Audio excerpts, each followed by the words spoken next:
Hi, my name's Jarrad Merlo. I'm a quality assessor at NEAS Australia, and today I'm talking to Jarrad Merlo from E2 Language about leadership. And what I'd like to ask you, Jarrad, is what does leadership mean to you? Well, I'm a relatively young leader, and the way that I have become a leader is just by trying to break new ground, especially in e-learning, online language learning in particular. Yep. And the way I've done that is just by being courageous, I guess. One of the things that I've managed to do as a part of my company is to become sort of semi-famous on YouTube, if you like, and that required me to use new technologies, to put myself out there, to have skin in the game. And as a result of that, it's propelled me into a position where I have relative expertise in online language learning. So I guess courage is certainly one aspect of leadership.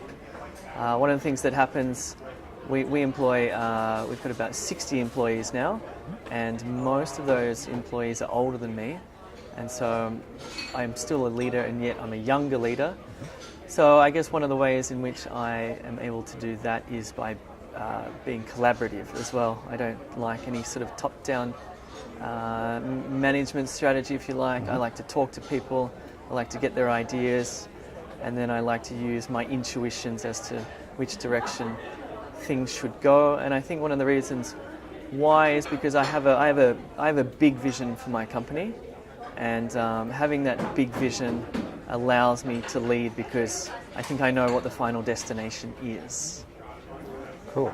And how would you kind of mentor and train up-and-coming and young leaders in your area, your kind of, I suppose, e-leaders?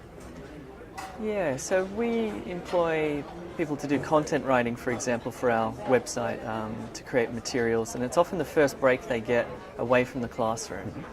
And they're naturally relieved to have a break from the classroom to do something different. And we sort of give them that opportunity and then coach them through.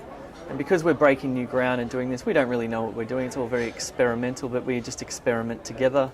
And that sort of gives them the confidence, I guess, to think, okay, there's not a playbook for this.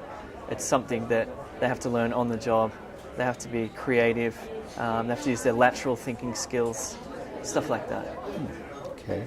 And who do you think the influences in ELT in Australia and the ASEAN region are today?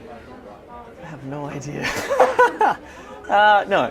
Who do I think? Well, in the online space, we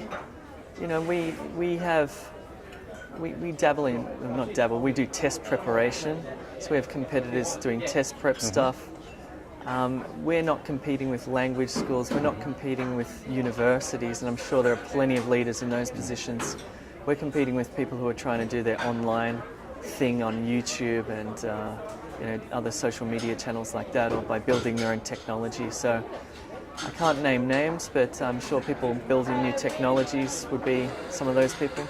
Do you think that quality is an important aspect of leading in that space? I think, if you're going to build a successful online language learning company, it has to have good quality.